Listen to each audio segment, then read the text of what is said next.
Boa noite. Boa noite. Nos Estados Unidos, presidente Dilma afirma que a alta do dólar preocupa o governo.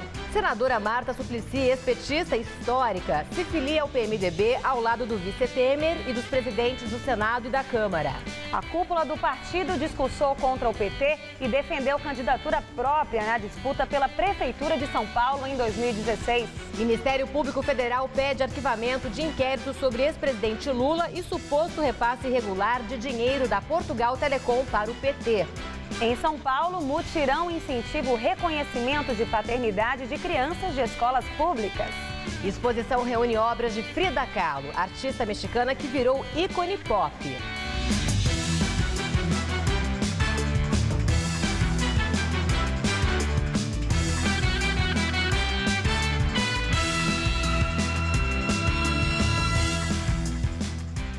O projeto Paternidade Responsável esteve hoje em Itaquera, na zona leste de São Paulo.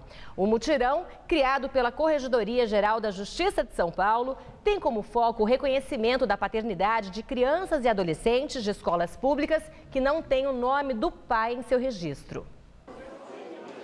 Alisson conta que não dorme direito desde que soube que vai ter o nome do pai na certidão de nascimento. Como que tá o coração aí? Ansioso.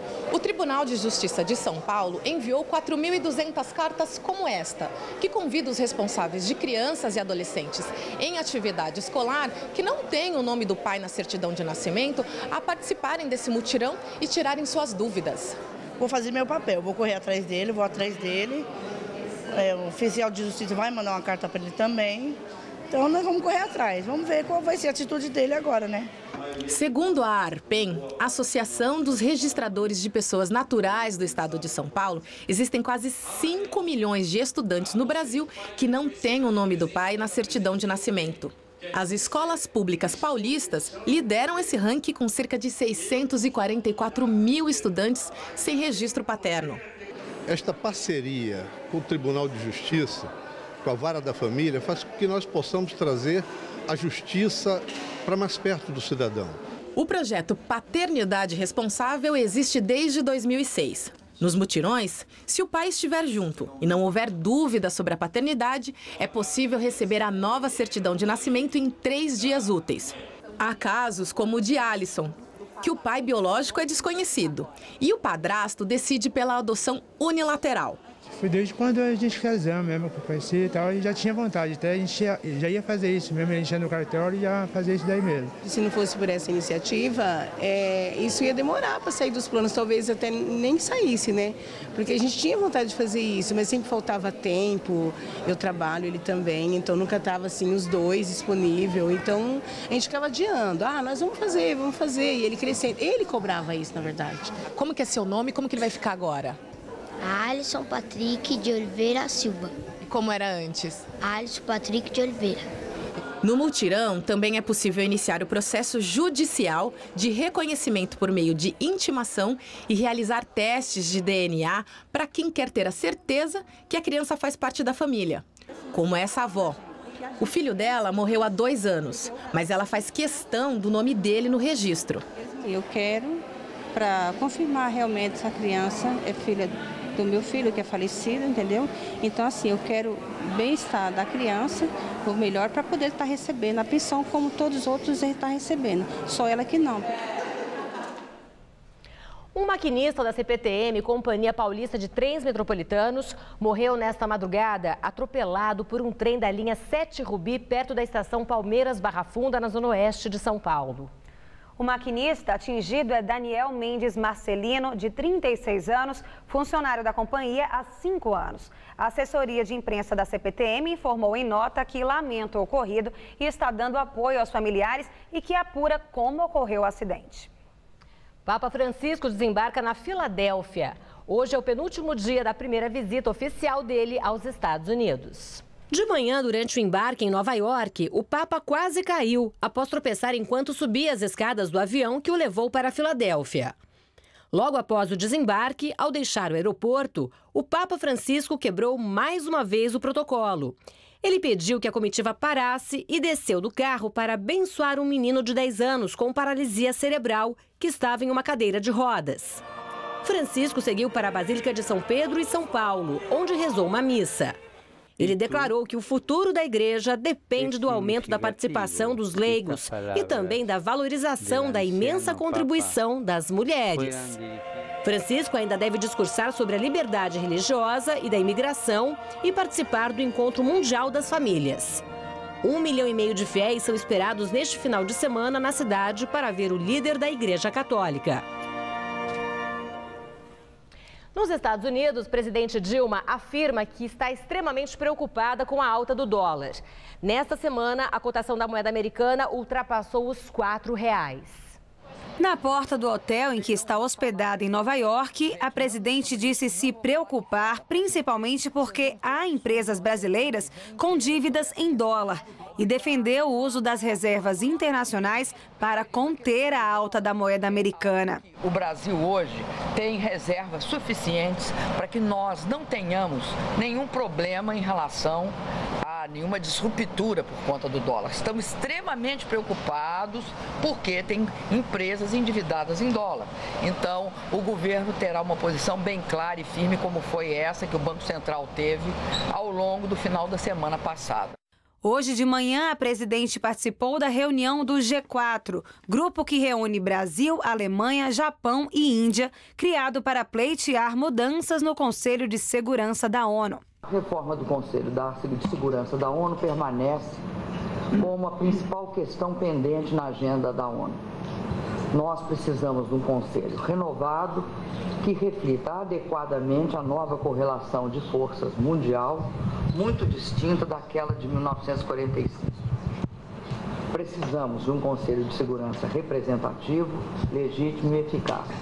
Perguntada sobre as negociações da reforma ministerial com o PMDB, a presidente não quis comentar o assunto e sinalizou que as mudanças devem ser mesmo anunciadas na próxima semana. Sobre isso eu não vou falar aqui fora, até porque vocês vão ter assunto a semana que vem inteira sobre essa questão. Nos próximos dias, ela vai participar de encontros de cúpula e da abertura da Assembleia Geral da ONU. A senadora Marta Suplicy oficializa sua filiação ao PMDB. A cerimônia aconteceu em São Paulo, no Tuca, o Teatro da PUC. Os discursos dos PMDBistas no evento apontaram para o lançamento de candidaturas próprias do partido, tanto para a Prefeitura de São Paulo no ano que vem, quanto para a presidência em 2018. Prestígio a ela parece não faltar. Patrocinada pela cúpula nacional do PMDB, Marta Suplicy disse que quer ajudar o partido a reunificar o país. Michel, conte comigo para reunificar os sonhos, reunificar o país. Vamos todos unir o Brasil. Presidente nacional da legenda, o vice Michel Temer, que hoje ocupa o cargo de presidente da República em exercício, foi à cerimônia. Ao lado da senadora também estavam os mandatários do Senado, Renan Calheiros, e da Câmara, Eduardo Cunha, que voltou a defender o rompimento com o governo. Bem-vinda ao PMDB, senadora Marta Suplicy. Que a sua presença possa aumentar e consolidar o PMDB aqui em São Paulo e no Brasil. E não tenha dúvida que o PMDB siga o seu exemplo. Vamos largar o PT. A ex-ministra de Lula e de Dilma estava sem partido desde abril, quando saiu do PT atirando. O PT acabou se desviando do caminho e se contaminando com o poder. E é por essas razões que hoje eu deixo o partido. Na época, o PT, sigla na qual ela permaneceu por mais de 3 décadas, respondeu que a ex-companheira estava sendo movida pela ambição eleitoral e pelo ódio de ter sido preterida por Lula. Em 2012, o ex-presidente indicou Fernando Haddad para ser o candidato do partido a prefeito de São Paulo. Agora, Marta não esconde a intenção de disputar a prefeitura no ano que vem, posto que já ocupou no início dos anos 2000. Até a chegada dela, o nome mais cotado no PMDB era o do secretário municipal de Educação, Gabriel Chalita, para quem Marta mandou um recado hoje. A vida pública, Chalita, você sabe bem, é cheia de armadilhas e nem sempre faz justiça aos grandes. mas Deus escreve certo por linhas tortas. O nosso olhar é que o PMDB não é um partido com um dono. Então eu nunca quis ser o dono do PMDB e estou comemorando a entrada da Marta. Foi dito para ela o seguinte: seja bem-vinda como um quadro. O partido não está te recebendo para ser a candidata. Seja bem-vinda como um quadro. O ano que vem nós vamos debater qual é a melhor proposta para a cidade de São Paulo. A disputa interna no PMDB, partido ainda aliado, já repercute nos planos do atual prefeito, empenhado na reeleição. Preocupado em perder para Marta votos de eleitores tradicionais do PT, Fernando Haddad trabalha nos bastidores. Se antes a estratégia era oferecer ao secretário de Educação o cargo de vice para tirá-lo da disputa, agora Haddad se empenha para convencer o PMDB a escolher Chalita como candidato. Para ele, um adversário mais fácil. No âmbito local, pelo menos, o que se propaga é que nada está definido. O ano que vem, nós vamos discutir internamente no partido se a senadora Marta ou o deputado Chalita, quem vai representar o partido na disputa.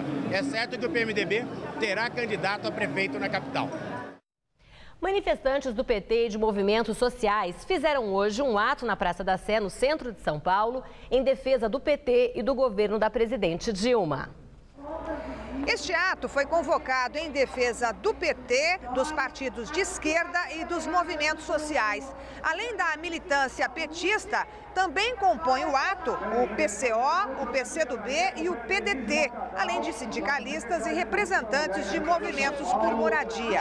O ex-presidente Lula não compareceu. A intenção do manifesto é também combater atos de intolerância. Os atentados à bomba contra a sede do PT e o Instituto Lula foram lembrados durante os discursos. Intitulada Primavera Democrática, a manifestação na Praça da Sé defendeu a democracia contra o golpe. O ato também teve atrações musicais. A Procuradoria da República no Distrito Federal pediu o arquivamento de um inquérito que investigava a suposta participação do ex-presidente Luiz Inácio Lula da Silva no mensalão petista. Em depoimento em 2012, o publicitário Marcos Valério, condenado a 40 anos de cadeia por ter sido considerado operador do mensalão, havia dito que Lula tinha conhecimento e havia se beneficiado do esquema. O pedido se baseou no relatório da Polícia Federal, que afirmou não ter encontrado provas para comprovar as denúncias de Valério. A investigação aberta em 2013 se concentrou em um suposto repasse de 7 milhões de dólares de uma fornecedora da Portugal Telecom na China para o PT por meio de contas no exterior.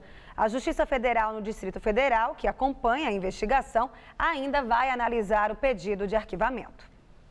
E a revista Veja traz na capa da sua edição dessa semana uma reportagem em que o ex-deputado federal Pedro Correia, ex-presidente do PP, afirma que o esquema do Petrolão nasceu no governo Lula e foi mantido pela presidente Dilma. De acordo com documentos que a publicação teve acesso, Correia afirma que o Petrolão foi criado em uma reunião realizada no Planalto com a participação dele, do ex-presidente Lula, de integrantes da cúpula do PP e dos petistas José Disseu e José Eduardo Dutra, na época ministro da Casa Civil e presidente da Petrobras, respectivamente. Em pauta, a escolha de Paulo Roberto Costa para a diretoria de abastecimento da estatal petroleira, nomeação que seria considerado o primeiro movimento do esquema de desvio de recursos para a caixa de campanha descoberto pela Operação Lava Jato. Todos os citados negam as acusações. Correia foi preso pela Operação Lava Jato em abril e negocia com o Ministério Público um acordo de delação premiada. Saiba agora quais são as manchetes das outras revistas semanais de informação. Duas publicações destacam o fatiamento da investigação da Lava Jato. Na capa da revista Época, a Lava Jato trincada. Nela aparece uma imagem do juiz Sérgio Moro. A matéria aborda a decisão do Supremo Tribunal Federal de retirar dele parte das investigações do Petrolão. Segundo a revista, a decisão põe em risco o futuro da operação, que se aproxima do topo da corrupção brasileira. Já na capa da Carta Capital, aparecem o ministro Teori Zavascki e o juiz Sérgio Moro com o título Limites à Lava Jato. A revista também traz reportagens sobre a decisão do STF de desmembrar a investigação do escândalo. De acordo com a publicação, casos contra políticos não serão mais direcionados apenas para o ministro Teori Zavascki do STF e as ações envolvendo acusados sem foro privilegiado não serão concentradas no juiz Sérgio Moro. Na revista Isto É, a imagem de um aperto de mão para ilustrar a manchete Dilma joga a última cartada, comprar o PMDB. De acordo com a publicação, a presidente abre o balcão de negócios para tentar ganhar as bancadas do maior partido da base. Presidente de Cuba, Raul Castro, participa da Assembleia Geral da ONU pela primeira vez como chefe de Estado. Durante discurso na sede das Nações Unidas, em Nova York, o atual líder cubano pediu o fim do embargo econômico dos Estados Unidos ao país. Ele afirmou que esse bloqueio é o principal obstáculo para o desenvolvimento econômico da ilha caribenha. Raul Castro declarou que o restabelecimento das relações diplomáticas entre os dois países representa um avanço importante, mas denunciou que o embargo existe há mais de meio século e ainda continua, e que 188 países da ONU pedem o fim desta política. Na segunda-feira, Castro deve falar novamente na Assembleia Geral da ONU. O presidente dos Estados Unidos, Barack Obama, também estará presente nesse dia. Depois de uma semana extremamente quente e seca, finalmente voltou a chover em todo o estado de São Paulo. Hoje o dia amanheceu mais fresquinho aqui na capital. A máxima ficou em torno dos 25 graus e o sol mal apareceu. Como será que fica o tempo nesse primeiro domingo da primavera? Mariana Armentano traz os detalhes da previsão. Neste domingo, o tempo não deve mudar muito em relação a hoje na maior parte do país. O dia vai ser quente e ensolarado em toda a região Nordeste. No sul, ainda fica o alerta para temporais entre Santa Catarina e o Paraná, já que começa a se formar uma nova frente fria. E nas outras áreas do Brasil, sol, calor e pancadas de chuva mais pontuais. A máxima amanhã fica em torno dos 23 graus em Porto Alegre, 26 em Curitiba, 35 graus no Rio de Janeiro, 32 em Fortaleza e dos 39 graus em Cuiabá. Para os paulistas, o tempo continua bastante abafado, apesar do calor ter diminuído um pouco por causa do aumento da umidade do ar. Nas regiões sul e oeste, o sol pouco aparece e chove a qualquer hora. Nas demais áreas do estado, as aberturas de sol são maiores, mas ainda ocorrem pancadas isoladas, até com trovoadas. Vamos ver as temperaturas? Máxima amanhã de 37 graus em Araçatuba, 39 em Votuporanga, no norte do estado faz até 33 graus em Franca, 35 em Barretos e 36 em São José do Rio Preto. E na cidade do litoral faz até 29 graus em Santos e 32 em Caraguatatuba. Aqui na capital, neste domingo, as temperaturas ficam entre 17 e 31 graus, com períodos de sol intercalados com chuvas. E a semana deve começar ainda com chances de chuva, com máxima na casa dos 29 graus na segunda e dos 27 na terça-feira. E voltou a chover no sistema Cantareira após 12 dias sem chuvas e 3 quedas seguidas no volume. O manancial teve alta mínima de 0,1% e passou para 16,1% hoje, segundo a Sabesp. Agosto foi o 5º mês seguido em que o sistema, que abastece mais de 5 milhões de pessoas na Grande São Paulo, fechou no vermelho. E a capital paulista recebe a partir de amanhã a inédita exposição Frida Kahlo, Conexões entre Mulheres Surrealistas no México. São 20 obras da artista mexicana que virou ícone pop.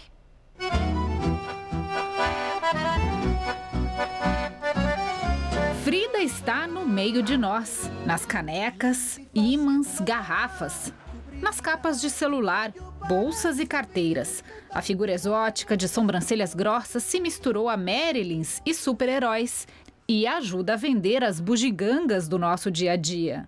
Feminista, comunista, surrealista, Frida Kahlo está longe de ser essa figura pop que a imagem dela se transformou. Mas só assim, frente a frente com uma tela original, é que a gente consegue perceber a profundidade do trabalho e mergulhar nesse universo tão pessoal da artista. Um privilégio para quem vem à exposição que está em cartaz no Instituto Tomiotaki, aqui em São Paulo. Frida se pinta sem esconder seus defeitos, seus dramas pessoais. Hoje é a artista mexicana de maior reconhecimento internacional, mas seu destaque aconteceu muito depois de sua morte em 1953. Ela foi casada com o muralista Diego Rivera e teve uma trajetória marcada por um grave acidente, traições conjugais e abortos. A história dela, né, que mistura com a obra, e ela foi uma mulher de vanguarda, eu acho que é natural, assim, ela ter virado esse mito, esse ícone perfeito. O que as pessoas trazem consigo é uma certa admiração, acho, por esse lugar de uma mulher forte, que se afirma, que é ousada, que não tem medo das convenções sociais. Apesar da obra marcante, Frida produziu pouco, 143 telas espalhadas em coleções pelo mundo todo. A exposição tem 20 quadros e mais desenhos e gravuras. A reunião de tantas obras é um feito inédito no Brasil e a expectativa é que até janeiro a exposição atraia mais de 500 mil pessoas. Além dos autorretratos, desenhos, gravuras, há roupas originais e fotografias. Na mostra, obras de outras artistas mexicanas ou que viveram no país em exílio e que eram amigas e trabalhavam com Frida, como Remédio Varo, Maria Esquerdo e Rosa Rolanda. Você sente a obra, né? Você sente a pessoa, você sente a dor, toda a vivência dela. É bem diferente, né?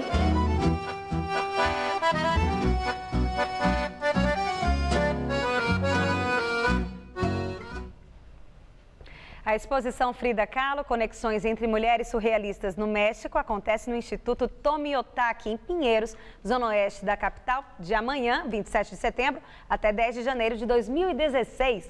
A entrada custa R$10 e é gratuita às terças-feiras. E saiba agora quais serão as manchetes de amanhã dos principais jornais aqui de São Paulo. O jornal Folha de São Paulo traz a manchete: o déficit fiscal puxa dólar e estimula a inflação alta. De acordo com a publicação, bancos e consultorias revisam para cima a previsão para o ano que vem. No estado de São Paulo, a afirmação da presidente Dilma que está extremamente preocupada com o dólar. Nos Estados Unidos, ela mostrou temor com as dívidas das empresas e defendeu o uso das reservas para proteger o real. E a seguir, os jogos e a rodada do Brasileirão. E a tragédia durante a peregrinação em Meca. O governo da Arábia Saudita informou que o número de mortos subiu para 769. Olhando assim, parece um simples cartão, mas na mão de 14 milhões de famílias, ele ajudou o Brasil a avançar e sair do mapa mundial da fome. E sabe o que mais ele está fazendo? Salvando vidas. As crianças são acompanhadas e vacinadas. E assim, a mortalidade infantil caiu. Bolsa Família é mais do que renda. É uma geração inteira crescendo com saúde. Se você recebe o Bolsa Família, faça o acompanhamento de saúde da sua família. Se você quer estudar jornalismo, relações públicas, publicidade e propaganda ou rádio, TV e internet, a Faculdade Casper Liber é o seu lugar. Quer conhecer? Eu te levo! Aqui a gente aprende na sala de aula e também em laboratórios de rádio, fotografia, edição de imagens e estúdios de TV. Você também pode colaborar em revistas, sites, programas de TV e rádio laboratoriais. E tem oportunidade de estágio dentro da Fundação Casper Liber. São mais de 60 anos de tradição numa localização incrível. Faculdade Casper Libero, formando os melhores profissionais da comunicação. Quer saber mais? Acesse nosso site. Neste domingo, o Morumbi vai pegar fogo. São Paulo e Palmeiras disputam a vaga no G4, num jogo cheio de rivalidade.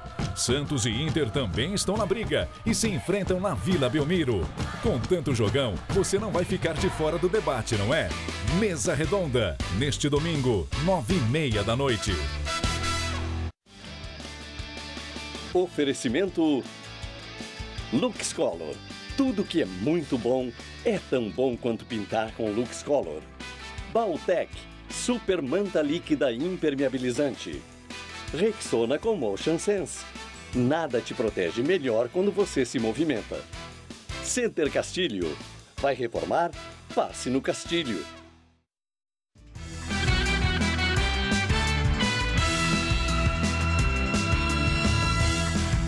2 jogos hoje pela 28ª rodada do Brasileirão. Fluminense e Goiás jogam agora no Maracanã. Por enquanto, o Fluminense vence por 1-0. Entre hoje e amanhã serão mais 9 partidas do campeonato. Às 9 da noite, em Porto Alegre, o Grêmio recebe o Avaí. No domingo, 11 da manhã, Santos e Internacional jogam na Vila Belmiro, enquanto Atlético Paranaense e Ponte Preta na Arena da Baixada, em Curitiba. Às 4 da tarde, outros 4 jogos. São Paulo e Palmeiras no Morumbi. No Maracanã tem Flamengo e Vasco. O Figueirense recebe o Corinthians em Florianópolis. E na Arena Joinville tem Joinville e Atlético Mineiro.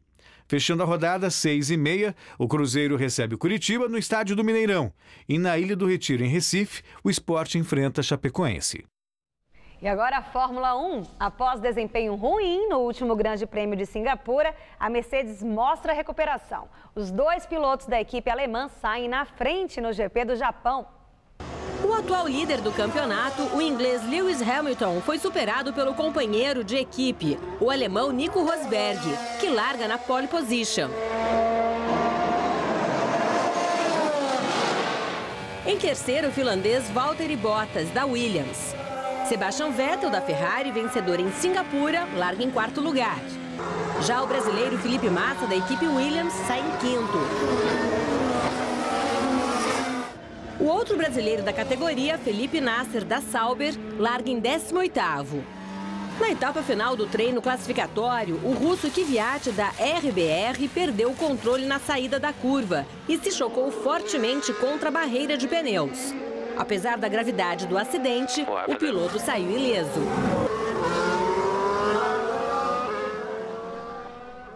O Congresso boliviano aprova projeto de lei permitindo que o presidente Evo Morales concorra a um 4º mandato. A reforma parcial na Constituição da Bolívia foi aprovada em uma sessão que durou 18 horas. O partido de Morales, Movimento ao Socialismo, detém a ampla maioria das cadeiras do Congresso. A nova regra autoriza um mandato e 2 reeleições consecutivas, em vez de apenas uma, como diz a lei atual. A modificação ainda precisa ser aprovada em um referendo marcado para fevereiro de 2016. Evo Morales está em seu 3º mandato, que terminará em 2020. Caso vença novas eleições, ele poderá ficar ao todo 19 anos no poder. Número de mortos na tragédia durante peregrinação a Meca sobe para 769.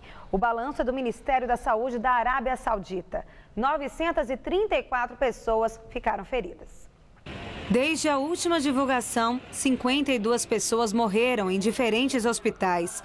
3 dias após a confusão, as autoridades sauditas ainda não divulgaram uma lista oficial de vítimas por nacionalidade. A investigação sobre as causas do tumulto também não foi esclarecida ainda. Vários peregrinos atribuem a tragédia à má organização do fluxo de fiéis pelas forças de segurança sauditas, além do fechamento de uma passagem próxima ao local onde acontece o ritual de apedrejamento simbólico do demônio. Hoje, milhares de muçulmanos em luto concluíram a peregrinação anual. O tumulto aconteceu na última quinta-feira e é o mais grave dos últimos 25 anos. O Jornal da Gazeta termina aqui. A edição de hoje pode ser vista no site do Jornal da Gazeta. Um ótimo domingo para você. Nós voltaremos na segunda-feira às 19 horas. Uma excelente noite, até lá. Neste domingo, 9h30 da noite, o time do Mesa Redonda comenta os lances de São Paulo e Palmeiras. Assista agora, Gazeta Imóveis.